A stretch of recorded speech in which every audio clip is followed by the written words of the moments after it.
My name is Delilah. If you've ever felt like a ghost inside the machine you built with your own hands, then you and I have something in common. If you've ever poured your life into building something, only to be told it was never really yours, then you know the specific kind of silence that follows. This is a story about that silence, and what happens when you decide to make it scream. If my story resonates with you, if it touches that part of you that knows what it's like to be underestimated, do me a favor and hit that like button. Let me know I'm not just talking to myself here. It helps to know I'm not alone. It started, as these things so often do, with a lie wrapped in a corporate platitude. The words hung in the sterile, over-conditioned air of his corner office, each one a perfectly polished little stone of betrayal. He said, "Delilah, we're restructuring for the future. You understand." Richard Sterling, my boss and I use that term loosely, leaned back in his ridiculously expensive ergonomic chair, the picture of magnanimous leadership. He was a man who had inherited a titan of the logistics industry, Vanguard Global Logistics, from his father, and who still seemed vaguely surprised that the glowing rectangles on everyone's desks actually did something. To him, the intricate, continent-spanning digital nervous system that I had designed, built and nurtured for 15 years, was just the internet, a utility, like the lights or the plumbing. Something you only noticed when it broke, and something you assumed any idiot could fix. He thought the cloud was an actual, literal cloud. I had to explain it to him once, using a diagram I drew on a whiteboard involving stick figures and fluffy white shapes, after he asked if we needed to worry about rain. This was the man who was about to inform me of my own obsolescence. He gestured to the young man standing awkwardly by the floor-to-ceiling window. The kid looked like he'd been assembled by a focus group tasked with creating Gen Z. He had artfully distressed jeans that cost more than my first car, a haircut that was deliberately messy, and the placid, unbothered expression of someone who had never once had to worry about rent. "This is Caden," Richard announced, a proud proprietary glint in his eye. "My nephew. He's a real digital native. He's going to help us modernize, bring us into the new age." The words hung there, thick with unspoken meaning. Modernize. New age. The implication was clear. I was the old age. I was the relic, the thing to be modernized away. I, who had written the first lines of the company's proprietary routing algorithm on a second-hand computer in a storage closet that smelled of damp cardboard. I, who had hand-soldered connections on the first server rack because the original startup budget didn't cover a proper technician. I was the past. I looked at Caden, who gave me a small, dismissive nod. He was probably born the year I was debugging the very kernel of the operating system that now ran every single one of Vanguard's automated warehouses. The term digital native is one of the great fallacies of our time. It assumes that fluency with a user interface is the same as understanding the architecture beneath it. It's like believing you can build a car because you know how to drive one. Caden knew how to use the apps. I was the one who had built the city the apps lived in. I maintained my composure. It's a skill you learn in my line of work, a kind of internal firewall that keeps the chaos of emotion from crashing the system of your face. I smiled a tight, professional smile. "I see. It's a bold move." Richard beamed, taking my calm acceptance as agreement. He saw it as proof that I was a good soldier, a team player, even in my own execution. Exactly. Bold. That's the word for it. We need fresh eyes, Delilah. New perspectives. He was just stringing together buzzwords he'd heard at a weekend conference in Aspen. He slid a thick, offensively cheerful-looking folder across the vast expanse of his mahogany desk. "Your severance package. It's very generous. We appreciate your years of service." Years of service. The phrase felt so small, so insulting. It was the kind of thing you say to a retiring janitor, not the person who architected the very foundation of your billion-dollar empire. My service wasn't just years, it was all-nighters, missed birthdays, canceled vacations. It was the time I rerouted the entire North American shipping database in the middle of a blizzard from a laptop tethered to my phone in a snowed-in motel in rural Wyoming. It was the time I personally flew to Singapore with a replacement mainframe component in my carry-on because a typhoon had knocked out the local data center. My service was the blood in the company's veins, and he was offering me a bandage for my amputation. I didn't open the folder. I just looked at him. And in that moment, a strange calm settled over me. It was the calm of a clear, cold winter morning, the kind of quiet that comes after a storm. What he didn't know, what he couldn't possibly comprehend, was that his company wasn't a house he owned. It was a living organism, and years ago I had become its immune system. Buried deep in the root directory of the core server, nestled in the digital bedrock of the entire infrastructure, was a little security protocol I'd written. I called it the Warden Protocol. It was my masterpiece of paranoia, a dead man's switch. It wasn't malicious. It was a guarantee, a promise that the system would always be protected, that its integrity could never be compromised without its architect's consent. It was a simple, elegant piece of code that performed one function. It waited. It waited for a unique, encrypted biometric signature that only I could provide. My thumbprint on a specific hardwired scanner in the main data center. A login that I had to perform without fail every 30 days. If the login was missed, the warden wouldn't delete anything. Deletion is clumsy, destructive. No, the warden was smarter. It would execute a single silent command. It would encrypt the master routing tables and the primary access control lists with a 4096-bit key that was generated dynamically and existed only in the volatile memory of my terminal for the 60 seconds the authentication was active. In effect, it wouldn't burn the city down. It would simply make every map, every key, and every street sign vanish. The city would still be there, but no one would be able to navigate it or open a single door. The data would be safe and utterly, completely, irrevocably inaccessible. I had renewed the authentication yesterday morning. It was day 29. The clock would run out tomorrow, at noon. Richard was still talking, something about a smooth transition and Caden being excited to get his hands dirty. I just nodded. Thank you for the opportunity, Richard. I wish you and Caden the very best. My voice was even. My hands were steady. But inside, the storm had passed, and the ice was beginning to form. He had just handed me a shovel and told me to dig my own grave. He had no idea I was the one who had built the cemetery, and I was the only one who knew where all the bodies were buried. The drive home was a blur of automatic responses. Turn signal, brake, accelerator. The city slid past my windows, a watercolor of blurred lights and indifferent concrete. My hands were clamped to the steering wheel, my knuckles white, the cheap leather groaning under the pressure. I parked in my designated spot beneath my apartment building, the one I could afford because of the salary Richard had just so generously terminated.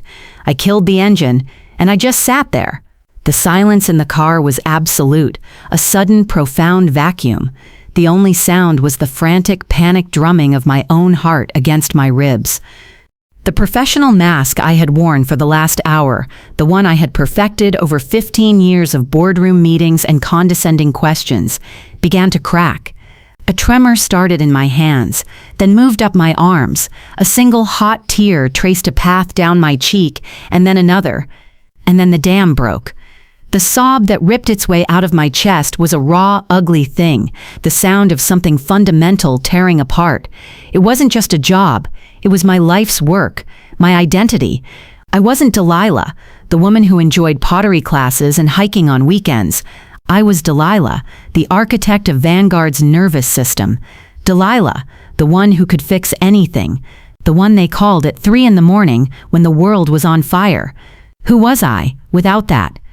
I rested my forehead against the cold plastic of the steering wheel and let it all out.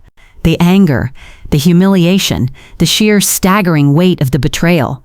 15 years of my life, distilled down to an insulting severance package and the smug face of a child who thought a network diagram was an abstract art installation. It wasn't about the money, it was about the erasure. He hadn't just fired me. He had attempted to delete my legacy, to write me out of the story I had authored. I finally stumbled out of the car and up to my apartment. The place was dark, quiet. The only light was the cold blue glow of the server rack in my home office, a silent testament to the life I had lived. my own little command center, a mirror of the one I had built for them. I sank onto the sofa, the silence of the room amplifying the noise in my head, and the memories started to flood in, unbidden, the ghosts of all the years I had given them. I remembered my first day. Vanguard Global Logistics wasn't a global behemoth then. It was 3 rooms above a laundromat, run by Richard's father, Arthur Sterling. Arthur was a gruff, old-school logistics man who understood things in terms of tonnage and mileage, but he knew what he didn't know. He had an idea for a software platform that could revolutionize shipping, but he didn't have a clue how to build it. I was just out of college, armed with a degree in computer science and a desperate need to prove myself. He hired me based on a 20-minute conversation and a gut feeling. My office was a converted storage closet. My desk was a folding table. My computer was a beige tower I'd built myself. Arthur would come in, smelling faintly of coffee and cigar smoke, and just watch me work. He'd ask questions, simple, direct questions. How does it know where the truck is? How can we make it faster? He didn't understand the code, but he understood the purpose. He respected the craft. He saw me not as an expense, but as an investment. We were building something together. He was the heart, and I was the brain. I spent the first 2 years in a state of perpetual exhaustion and exhilaration. I lived on cheap pizza and the incandescent thrill of creation. I wrote the code that became the backbone of their entire tracking system. I designed the database architecture that could scale from 10 clients to 10,000. When we moved into our first real office, I was the one who crawled under the floors, pulling miles of Ethernet cable with my own hands. I remember sitting on the floor of the empty server room, the first real server rack, humming to life beside me, and feeling a sense of ownership so profound it was almost primal. This was mine. I had breathed it into existence. Then Arthur got sick. Richard, fresh from business school with a head full of abstract theories and a complete lack of his father's humility, took over. The transition was gradual at first. The questions stopped. The collaborative spirit evaporated, replaced by top-down directives and management jargon. Richard didn't want to understand how the engine worked. He just wanted to be seen in the driver's seat. He saw the company not as something to build, but as something to be leveraged for his own prestige. He saw me not as a partner, but as a utility, a highly skilled but ultimately replaceable cog. The Warden Protocol was born from that new era of distrust. It wasn't a pre-planned act of sabotage, waiting for a trigger. It was a defense mechanism, created in a moment of crisis. About 8 years ago, we suffered a massive, sophisticated cyber attack. A state-sponsored group tried to penetrate our systems to get at the shipping data of one of our defense contractor clients. They were good, frighteningly good. For 72 hours, it was just me against them in a silent digital war. I didn't sleep. I barely ate. I lived inside the code, building firewalls on the fly, patching exploits as they were discovered, tracing their digital footprints back through layers of obfuscation. I felt like a surgeon performing open-heart surgery while the patient was running a marathon. In the end, I managed to lock them out and quarantine the compromised sectors. I saved the company. The data was secure. The client never even knew how close they had come to disaster. When I presented the after-action report to the board, my hands were still shaking from adrenaline and lack of sleep. I detailed the attack vectors, the vulnerabilities they exploited in off-the-shelf software, and the need for a completely new proprietary security architecture.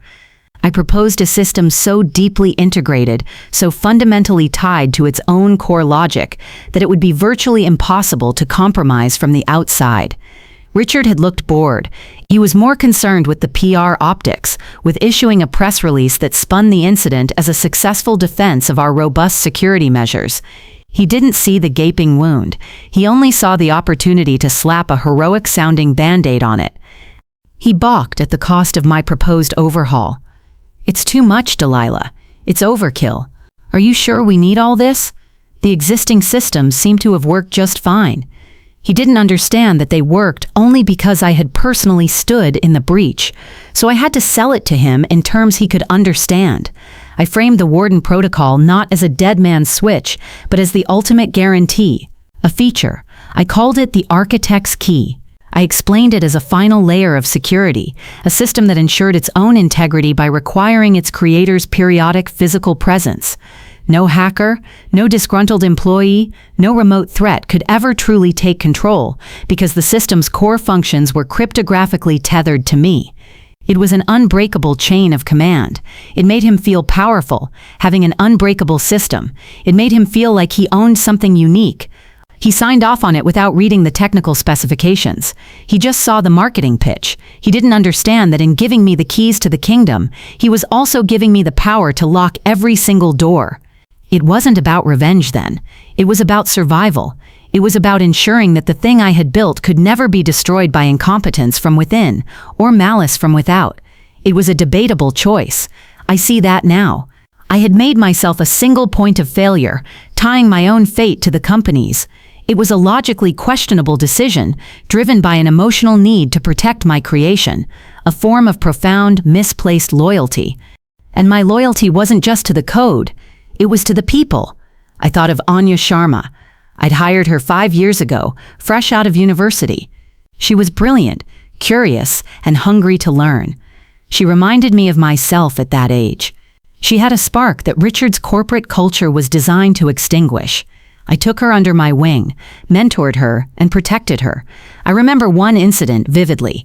A critical database server had failed, causing a 2-hour outage for our European clients. Richard, in a blind panic, had stormed into the operations center and immediately started screaming at the nearest person, which happened to be Anya. He accused her of incompetence, of messing with settings she didn't understand. I saw the look on her face, the fear, the humiliation. I stepped in. I walked him calmly and methodically through the server logs. I showed him the hardware fault alerts that had been escalating for a week. Then I pulled up the 3 separate budget requests I had submitted for replacing that exact server, all of which he had denied, citing unnecessary Q3 expenditures. I didn't raise my voice. I just presented the facts, the data. Richard had turned a mottled shade of red, mumbled something about needing to circle back, and scurried out of the room. Anya just looked at me, her eyes wide with a mixture of relief and awe. From that day on, I knew I had her absolute loyalty. She wasn't just my subordinate, she was my ally. That memory was followed by a much bitterer one, the Omnicorp acquisition. It was the biggest deal in Vanguard's history. Merging their chaotic, archaic data systems with our sleek, efficient architecture was considered an impossible task. They gave me 6 months. I did it in 3. It was a brutal, sleepless marathon of data migration, system integration, and logistical gymnastics. I personally wrote over 100,000 lines of custom code to bridge the 2 systems. The day it went live, it was seamless. Not a single shipment was lost. Not a single byte of data was corrupted. It was a masterpiece of digital engineering. 2 weeks later, Richard was on the cover of a major business magazine, hailed as a visionary for pulling off the smoothest tech integration in modern logistics. In the entire 10-page article, my name was mentioned once, in passing. He referred to me as his top IT girl. The phrase landed like a punch to the gut. An IT girl. Not an architect. Not a vice president of technology. A girl. It was a pat on the head, a casual dismissal that erased a lifetime of expertise. I should have quit then. Any sane person would have. But I stayed. It wasn't about revenge, I told myself. It was about the work. The system was more important than the ego of the man who ran the company. I was loyal to the machine, not the ghost in it. Lying there on my sofa in the dark, drowning in these ghosts of slights and sacrifices, my phone buzzed on the coffee table. The screen lit up the room with a cold, intrusive light. A text message. I squinted at the name. Anya. My heart gave a little lurch. I opened it. The message was short, a burst of frantic, unpunctuated text. They can't find the primary DNS controller. Caden is trying to Google it. He asked me if the servers run on Windows or Apple. I read the message once, then twice. A slow, cold fire began to spread through my veins, burning away the despair, the grief, the self-pity. It was a catalyst, a single, perfect shard of crystalline incompetence that pierced through the fog of my misery. He asked if the servers run on Windows or Apple. It was so profoundly, breathtakingly stupid that it was almost beautiful. It was the moment a god realizes the mortals he's been tending to are actually just termites, chewing on the foundations of the temple. I sat up. The tears had stopped, the shaking had subsided. In their place was a clarity so sharp, it felt like a weapon. The grief was gone, replaced by a cold, clean, and utterly serene rage. Caden wasn't just a nephew. He was a symbol.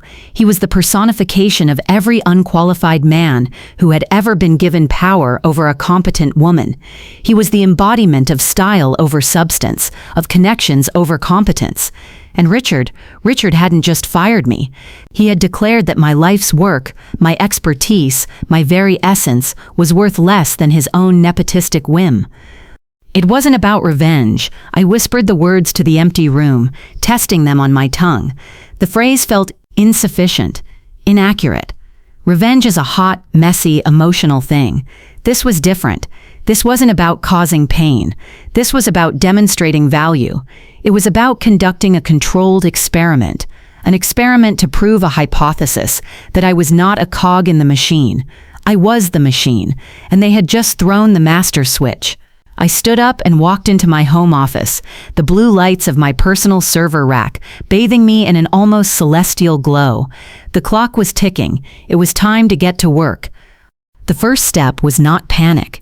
The first step was preparation. My home office wasn't a casual workspace. It was a sanctuary, a command center built on years of foresight and a healthy dose of professional paranoia. While the corporate headquarters had glass walls and open-plan desks designed for collaboration, my personal space was built for concentration and control. A triple monitor setup dominated the desk, flanked by a custom-built workstation with enough processing power to simulate orbital mechanics.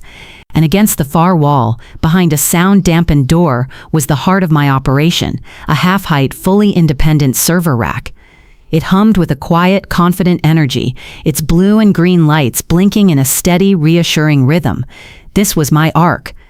For years, I had maintained a meticulous, parallel existence here. Every crucial piece of documentation, every architectural blueprint, every line of proprietary code I had ever written for Vanguard had a second encrypted copy on this air-gapped system. This wasn't corporate theft. This was my personal library, my intellectual journal. There's a fine, debatable line in the world of corporate intellectual property. The code written on company time, on a company machine, for a company purpose, belongs to them. That's law. But the frameworks, the methodologies, the architectural philosophies developed in your own mind, on your own time, the years of accumulated knowledge that allow you to solve a problem in an hour that would take another person a month, that, I had always argued, was mine. It was the ghost in my machine, the unique signature of my mind. My employment contract had a vaguely worded clause about all work product, a classic bit of HR boilerplate that was legally as solid as wet paper. It was one of those plausible inaccuracies that lawyers love to argue about, and I was counting on that ambiguity. Richard and his team of corporate attorneys saw my work as a set of deliverables. I saw it as a body of knowledge, and I had kept my library safe. With a sense of calm, deliberate purpose, I sat down at my terminal. It was time to review the blueprints for the coming storm. I pulled up the schematics for the Warden protocol. Looking at the code now, with the detachment of an artist reviewing their old work, I felt a swell of pride. It was elegant. Brutally, lethally elegant. A dead man's switch is usually a crude instrument, a digital bomb that deletes files. That was noisy, messy, and left evidence of malicious intent. Mine was different. It was an act of omission, not commission. My failure to log in didn't trigger an attack. It retracted a privilege. The system's core network functions, the very things that told data where to go, were not hard-coded. They were fluid, managed by a dynamic encryption layer. Every 30 days, my biometric login didn't just tell the warden I was still around. It provided the private key necessary to decrypt the routing tables for the next 30-day cycle. The key was never stored on the Vanguard network. It was transmitted from my secure terminal, used for a single decryption/re-encryption cycle, and then vanished. Without that key, the routing tables would revert to their default, encrypted state. They wouldn't be deleted, just rendered as incomprehensible gibberish.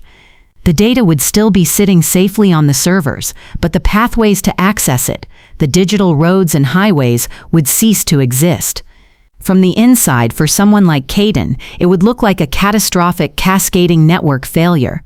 Servers would appear to be offline, databases would be unreachable, applications would time out. There would be no error message that said access denied by Warden Protocol. There would only be silence. A complete, baffling systemic breakdown with no obvious cause.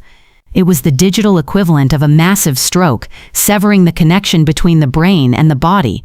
It was untraceable. It was deniable. It wasn't sabotage. It was simply the system executing the final lines of its own operational code. My next move was to activate my most valuable asset, my ally.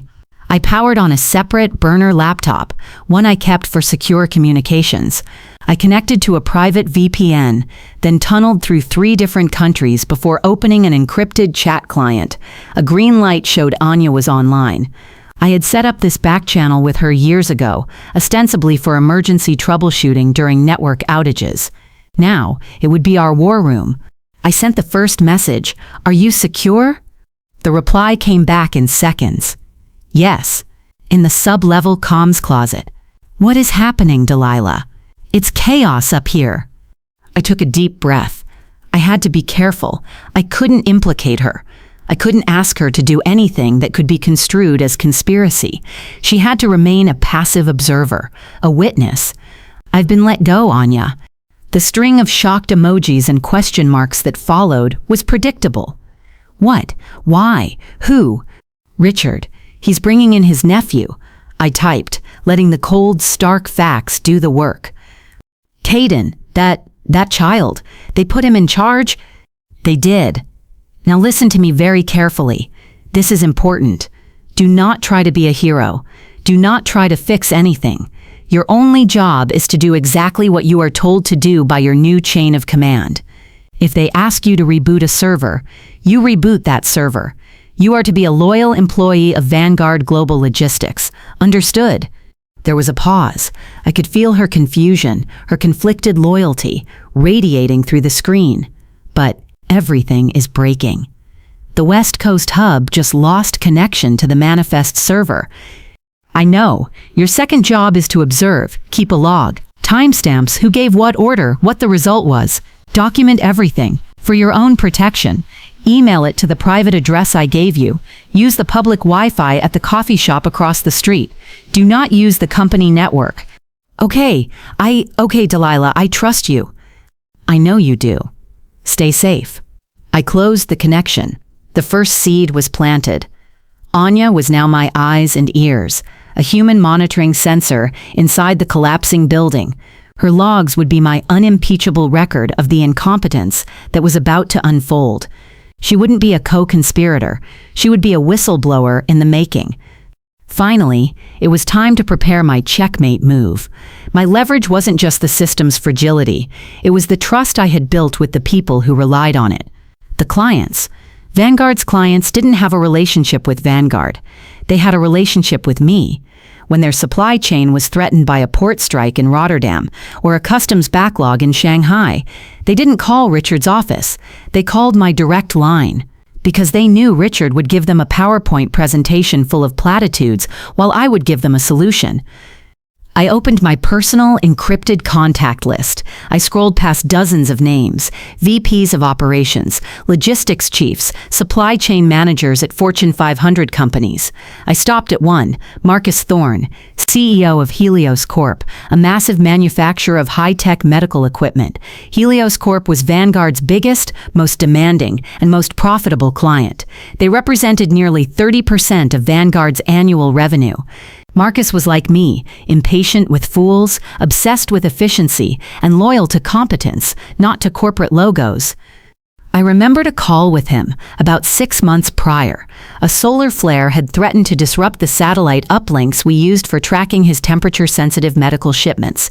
It was a potential disaster that could cost his company millions. Richard had wanted to form a committee to assess the strategic impact. I had simply worked for 3 days straight with my team to build a redundant, ground-based data relay system that bypassed the satellites entirely. It was a brutal caffeine-fueled hack, but it worked. The shipments were safe. Marcus had called me afterward. His voice, usually a gruff bark, was quiet with something that sounded like respect. "Delilah," he had said, "my board was ready to pull our contract." They were spooked. Richard's team sent me a 4-page memo on their proactive mitigation strategies. You sent me a 3-word email that said, "It's handled." He paused, and then delivered the line I had mentally filed away under emergency leverage. "You need to understand something. We are not a client of Vanguard Global Logistics. We are a client of Delilah. You're the only reason we're still here. Don't you ever forget that." I hadn't forgotten. I minimized the contact list and looked at the clock on my monitor. It was just past midnight. Day 30 had begun. The Warden Protocol's deadline was noon. 12 hours until the digital stroke. 12 hours until Richard Sterling's carefully curated world would begin to dissolve. I felt a strange sense of peace. It wasn't about revenge. It was about balance. For 15 years, I had held this company together with code and caffeine and sheer force of will. Now, for the first time, I was going to do absolutely nothing. I was going to let gravity do the work.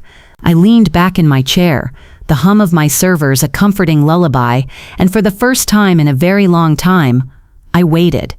The morning of day 30 dawned gray and damp, the sky the color of unpolished steel.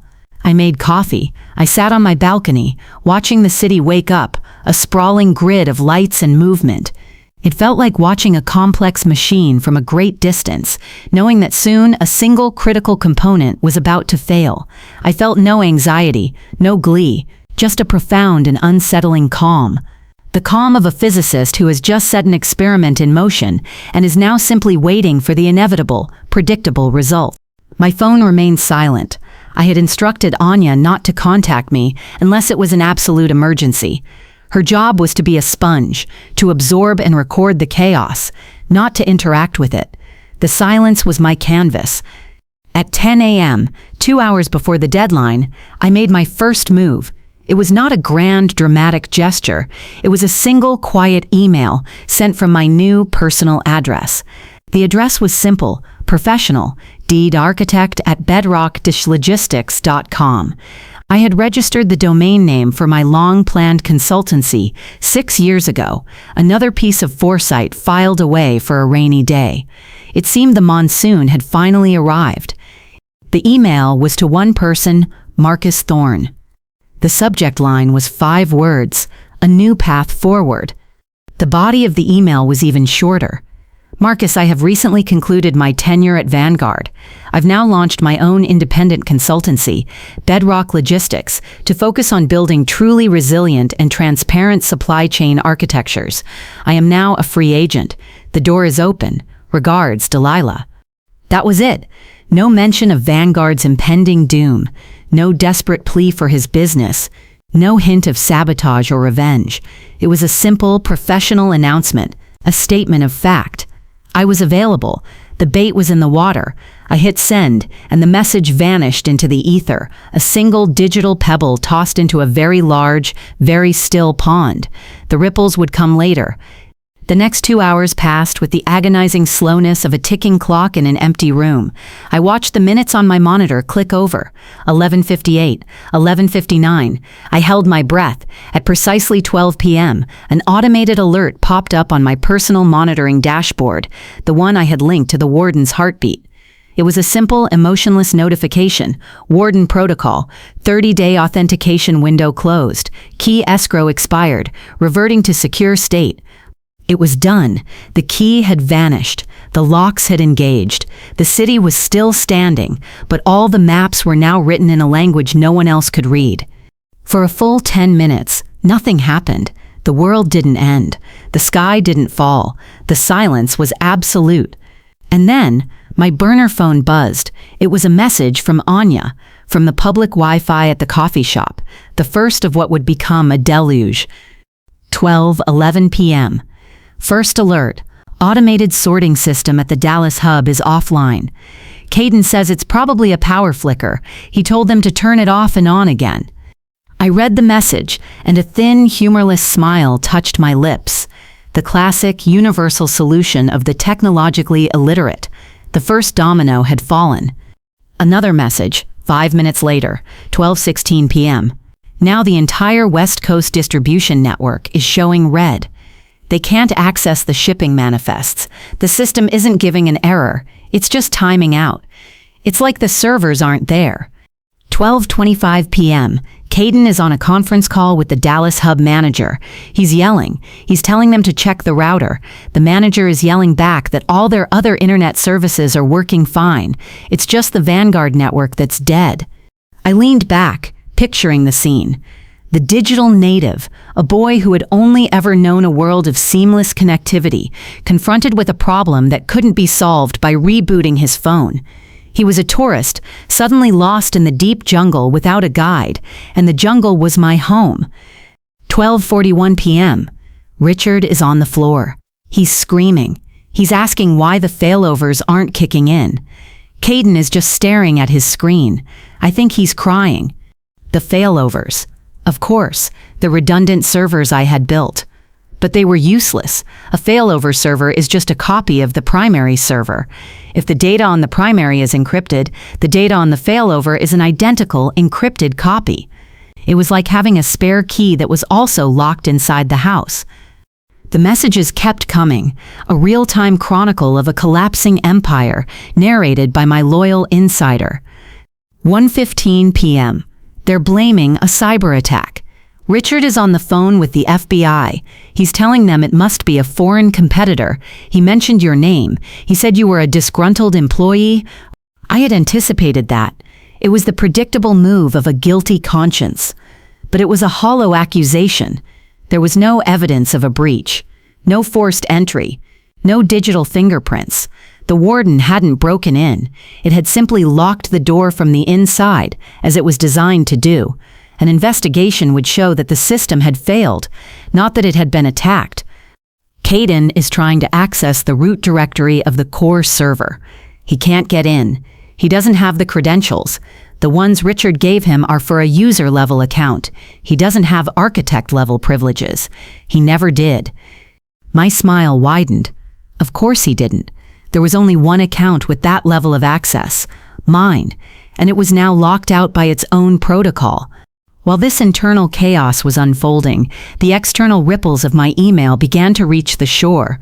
At 2:05 p.m., my personal phone rang. The caller ID was a number I knew by heart, Marcus Thorne. I let it ring 3 times, then answered, my voice calm and professional. Delilah speaking. Delilah.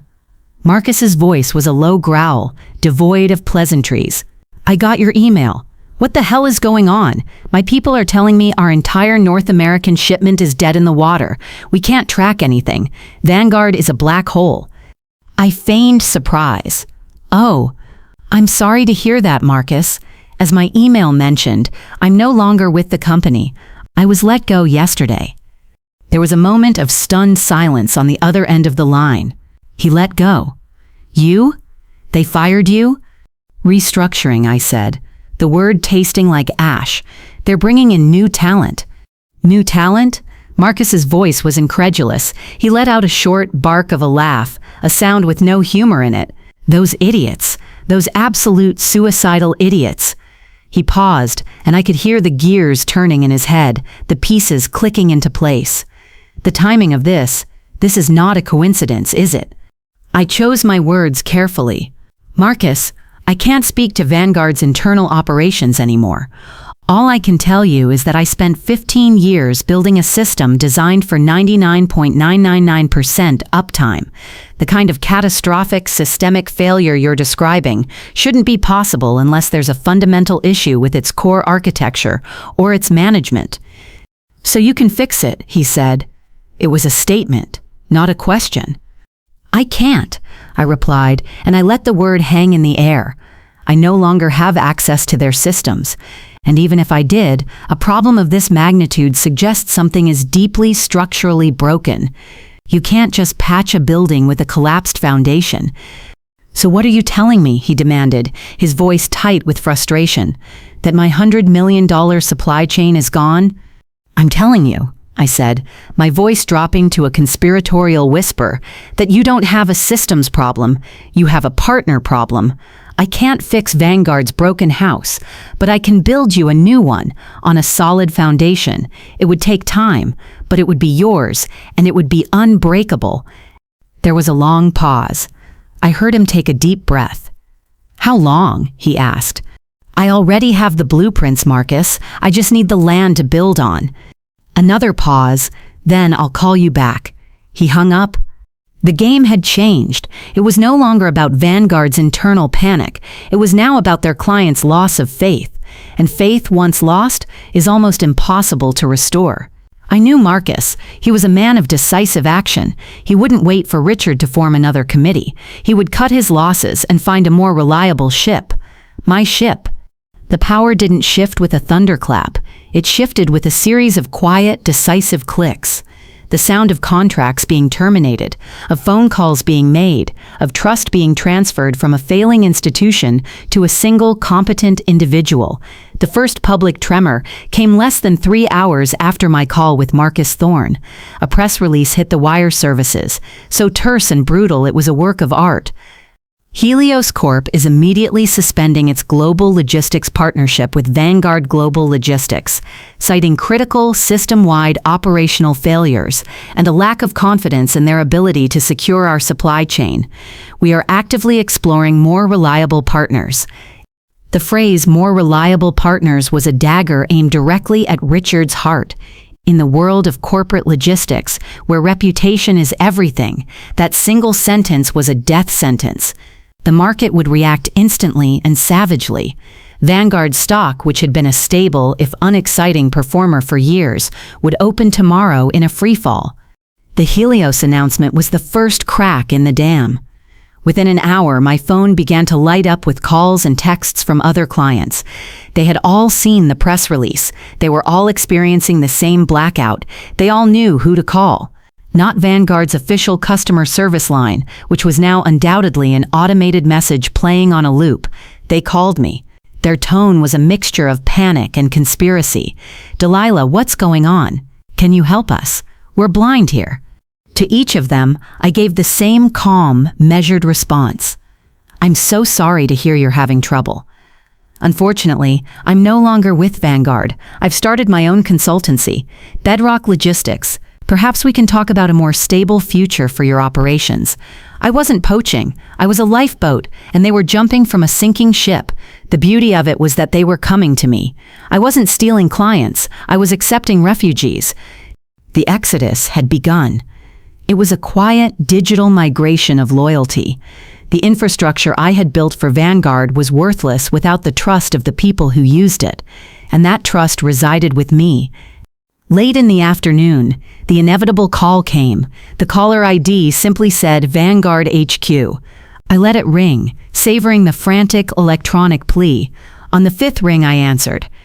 "Delilah," a voice crackled, tight with a desperate, synthetic cheerfulness. It was Richard. "Delilah, thank God. We've been trying to reach you." I said nothing. Silence is a weapon. It creates a vacuum that the desperate feel compelled to fill. "Listen," he continued, his voice losing its forced joviality. "There's been a terrible, terrible misunderstanding. A systems issue. A massive one. Caden, the boy is in over his head. A good kid, but not ready for this. It was a mistake. My mistake." I remained silent. I could hear the slick sheen of sweat in his voice. "We need you, Delilah. We need you to come back. We can fix this. I've already torn up your severance package. We'll double your salary, triple it. Whatever you want. A new title, Chief Technology Officer. You'd report directly to me. We can put this all behind us. It'll be like it never happened." The offer was so predictable, so pathetic, it was almost insulting. He wasn't offering me a promotion. He was trying to buy the key to his kingdom back. He didn't value my expertise. He just valued his access. I finally spoke, my voice as cold and clear as ice. "Richard." "Yes? Delilah?" "Yes, I'm here." The relief in his voice was palpable.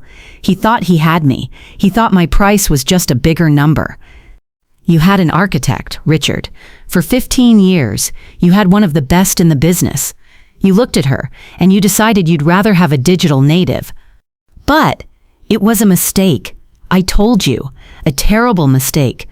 It was a choice. I corrected him gently. You made your choice. Now you get to live with it. Good luck with the future. Before he could respond, before he could plead or threaten or bargain, I ended the call. I held the phone in my hand. The line dead. The power shift was complete.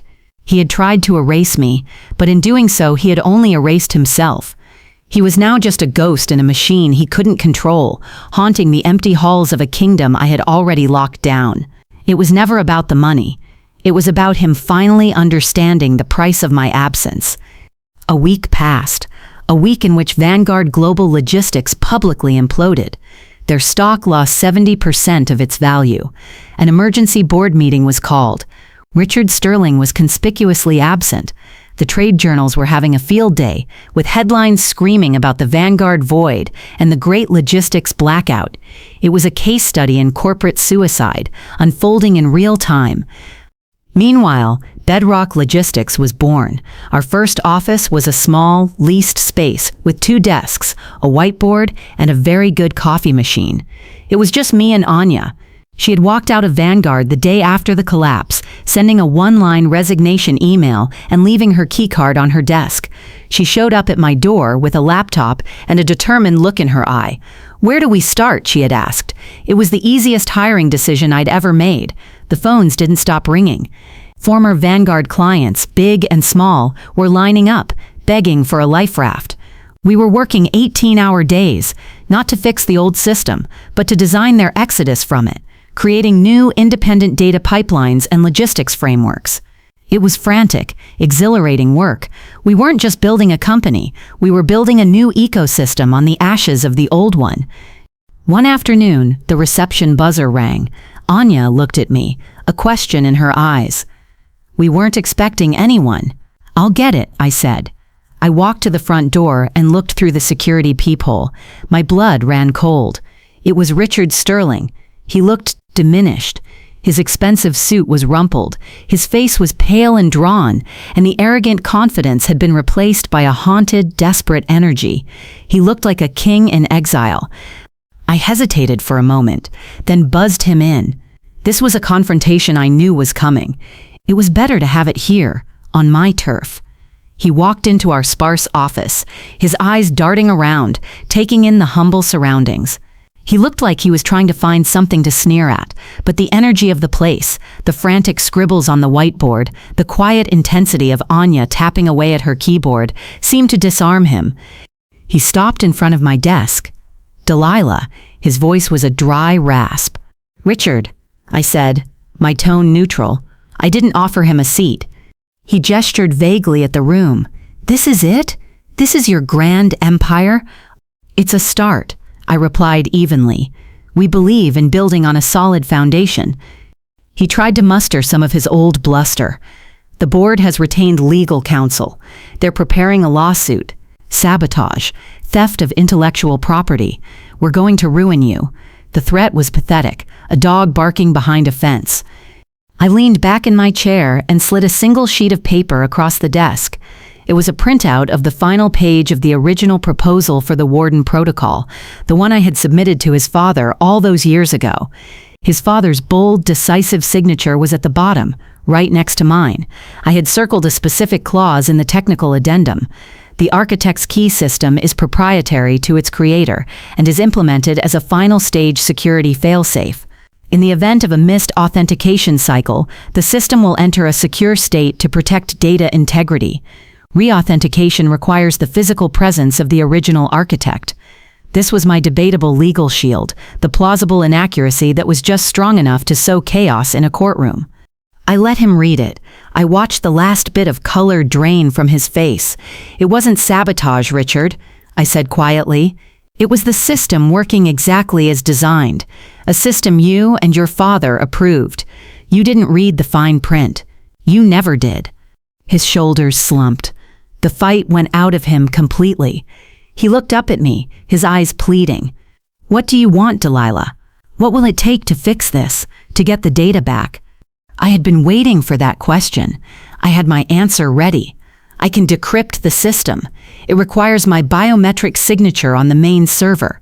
I'm willing to perform that service as an independent consultant." He nodded eagerly. "Yes, yes, a consulting fee. Name your price." "My price," I said, leaning forward, "is a one-time, non-negotiable fee. I want 10 years of my former salary deposited into my corporate account in advance. I also want a legally binding document signed by the entire board, granting me full and permanent legal indemnity from any and all events related to the system failure." He stared at me, his mouth agape. 10 years? That's millions. "It's the price of the key, Richard. The alternative is you explaining to your shareholders that the entire company's data is permanently inaccessible because you fired the only person in the world who could access it to make room for your nephew. Checkmate." He didn't say another word. He just turned and walked out of the office, a broken man. 2 days later, the money was in my account. A week after that, a trade publication ran a short, brutal article. Vanguard Global Logistics announces leadership shakeup. CEO Richard Sterling steps down amidst operational crisis. He wasn't fired for hiring his nephew. He was fired for incompetence, for losing control of his own company. The system had corrected itself. Caden, I later heard, was quietly let go, his brief and disastrous career in modernization over. My actions had consequences, and those consequences had finally irrevocably found their rightful owner. It wasn't about revenge. It was about seeing a bill finally come due. My name is Delilah, and I built this company's entire IT infrastructure from scratch. I'm saying it again, because the words mean something different now. They aren't a lament anymore. They're a declaration. The story doesn't end with Richard's fall or a bank account full of what I was owed. That was just the closing of a chapter. The real story is in the building of the next one. Our new office is much bigger now. Sunlight streams in through large windows, illuminating a bustling room filled with the quiet hum of powerful machines and the focused energy of brilliant minds. We have a team of 15, a mix of seasoned veterans I've worked with over the years, and bright young talent like Anya, who now sits in the office next to mine, her door bearing the title Chief Operating Officer. The scribbles on our whiteboard are more complex now, mapping out global logistics networks for clients who trust us, not because of our size, but because of our substance. Today, Marcus Thorne is here. He's not a refugee anymore, he's our flagship partner. He's signing a multi-year exclusive contract with Bedrock Logistics, a document that ensures our stability and growth for the foreseeable future. As he pushes the signed paper across the polished conference table, he catches my eye and gives a slow, appreciative nod. "You built this on a solid foundation, Delilah," he says, echoing my words back to me. "A bedrock." On the wall behind my desk, in a simple, elegant frame, hangs a single, small, circular object. It's a hard drive platter from the very first server I ever installed at Vanguard, back when it was 3 rooms above a laundromat. It's scratched and obsolete, a relic from a forgotten age of technology. But to me, it's a reminder. It's a reminder that great things are not born in boardrooms, they are born in closets and garages, built by people with passion and skill. It's a reminder of where I came from, and a promise to never forget the value of the architect. And this brings me to you. I'm looking at you now, through this lens, and I'm telling you my story, not for sympathy or for applause. I'm telling you because I know you're out there. You, the one who stays late to fix a problem no one else understands. You, the one whose name is never mentioned in the victory speech. You, the one who is the silent, beating heart of your organization, the one they take for granted, the one they think is just a part of the furniture. You are not a cog. You are not a utility. You are the architect. Your knowledge is not a company asset. It is your kingdom. Your skills are not your job. They are your leverage. Do not let anyone make you a guest in a house that you built with your own 2 hands. It was never about revenge for me. It was about reclamation. It was about reminding the world, and more importantly, myself, that the people who build the world are infinitely more valuable than the people who simply own it. Build your own foundations, draw your own blueprints, and never ever give away the master key. If this story resonated with you, if you've ever felt overlooked, underestimated, or erased, let me know in the comments below. Your stories matter, and it helps to know that we're not alone in these fights. And if you want to hear more stories about turning the tables, about competence winning out over connections, then make sure you like this video, share it with someone who needs to hear it, and hit that subscribe button and the little notification bell. That way you won't miss what we build next.